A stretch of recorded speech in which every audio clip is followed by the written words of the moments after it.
Bonjour, alors résister concrètement, résister simplement, une idée simple, vous allez peut-être trouver débile ou évidente, c'est possible. Alors je vous dis pourquoi résister concrètement, pourquoi sortir de la théorie, pourquoi sortir de la parole, pourquoi prendre des décisions qui ne nous feront pas forcément plaisir. Parce que nous allons à la catastrophe, les enjeux sont considérables, gigantesques. Donc je vois quatre raisons de résister concrètement, de ne pas être dans le rêve ou l'illusion. Nous allons avoir une délinquance de plus en plus déchaînée, donc au moment où je vous fais la vidéo, on en est à des dames de 80 ans qui sont non seulement cambriolées, mais violées et assassinées. Et ça ne cessera de s'aggraver. Avec le chômage et la pauvreté qui vont exploser, l'islam radical, lui aussi, devrait exploser. Les jeunes liés à l'islam sans avenir vont probablement se faire sauter, nous tuer en se faisant sauter en assez grand nombre. Donc on a un risque de très nombreux attentats liés à l'islam radical. Les européistes devraient faire exploser la pauvreté lors du quinquennat 2017-2022. Donc on aura de plus en plus de vols pour de la nourriture, de vols pour subvenir à ses besoins, avec, si nécessaire, beaucoup de violence. Il y a quelques années, on a commencé à avoir des vols de viande dans les boucheries. Donc la pauvreté massive va entraîner une explosion d'une certaine délinquance.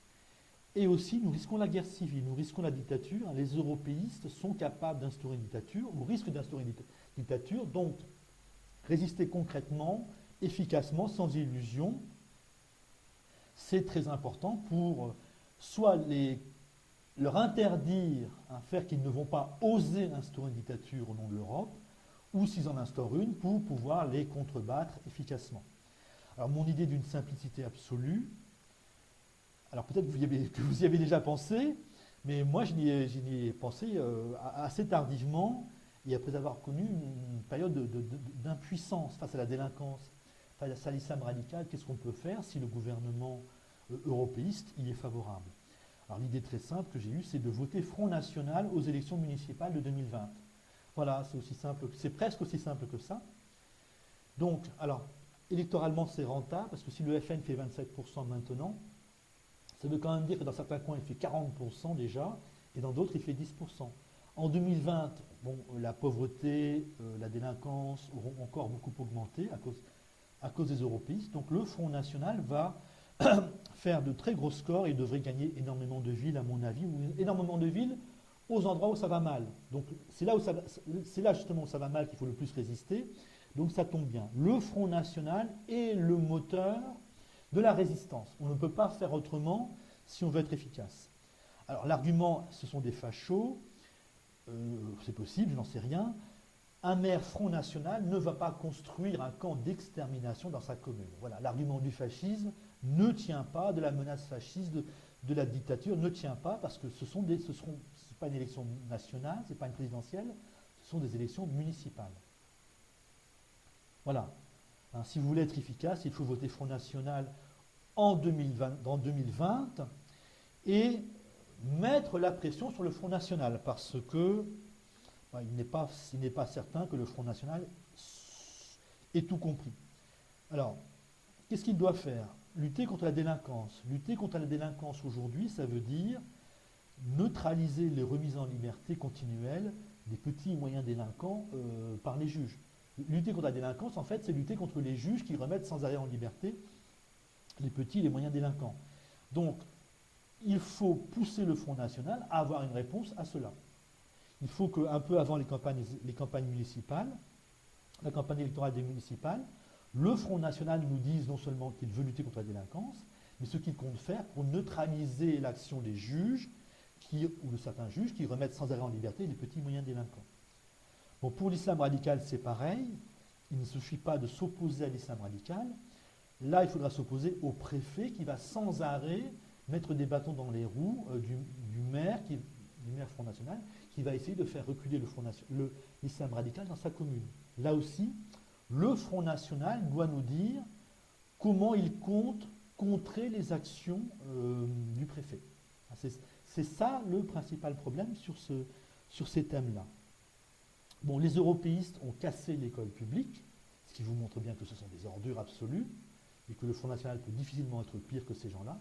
Donc, ce que doit faire le Front National au niveau local, c'est lutter contre l'échec scolaire, hein, créer des sortes d'écoles parallèles qui fonctionneraient les jours de congé pendant les vacances, le mercredi, le samedi, le dimanche et les vacances, dans lesquelles les enfants apprendraient à lire, à écrire, à réfléchir et apprendraient certaines choses indispensables pour comprendre notre monde, pour comprendre notre culture scientifique par exemple. Hein. Voilà, si le Front National ne propose rien là-dessus, c'est qu'il n'est pas sérieux et il faudra mettre une pression pour qu'il nous propose quelque chose. Au niveau du chômage et de la pauvreté, bon, les maires ne peuvent pas faire grand-chose, mais ils peuvent quand même faire des choses.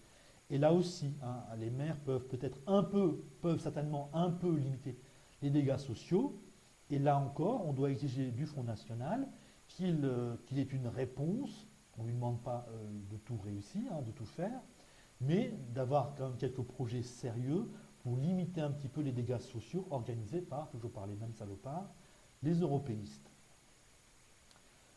Pour la sécurité et la défense de la démocratie, il faut que les maires Front National créent des centres de combat, créent ou subventionnent des centres de combat à main nue et à armes qui ne sont pas des armes à feu, je ne sais pas comment ça s'appelle ça, qu'ils créent ou subventionnent des centres de tir et qu'ils dégagent de l'espace pour des entraînements de petits groupes de combat.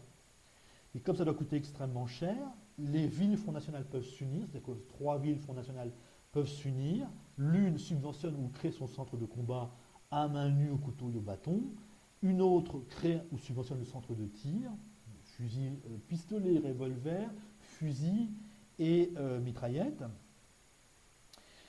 Et la troisième dégage de l'espace pour de l'entraînement de petits groupes de combat. Donc il s'agit de partager les frais entre plusieurs communes Front National assez proches l'une de l'autre.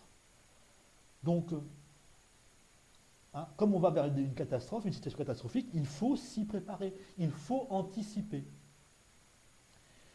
Comme exemple historique, le Parti communiste français j'ai appris ça, je ne sais pas le détail, mais j'ai lu ça. Le Parti communiste français a réussi à construire une contre-société, donc en très peu de temps, hein, contre-société dans le bassin parisien, là où il avait beaucoup d'électeurs. Donc on peut s'en aspirer pour voir comment il a fait, rapidement. Et si le PCF y est arrivé rapidement, il n'y a pas de raison que le Front National n'y arrive pas lui aussi rapidement, en peu de temps. Donc, il faut mettre la pression sur le Front National, parce que pour le moment, ce que j'entends du Front National au niveau local, c'est on lutte contre la délinquance et on fait des économies. Hein, il n'y a pas que ça à faire. Il faut lutter contre la délinquance, je crois qu'il lutte contre l'islam radical. Il faut créer une école parallèle et il faut au niveau du travail, faire ce que l'on peut et surtout se préparer littéralement à une situation dramatique sur le plan de la sécurité ou sur un risque de menace sur la démocratie par les européistes. Donc, sans création de centres de tir, de centres d'entraînement au combat à main nue, et espace pour combattre, hein, espace d'entraînement pour le combat de petits groupes. Voilà, c'est peut-être ce que je dis peut-être totalement idiot, ce n'est pas la peine de l'indiquer en commentaire, hein. Vous pouvez faire vous pouvez argumenter dans les commentaires, mais m'insulter, ce n'est pas la peine. Bon, salut!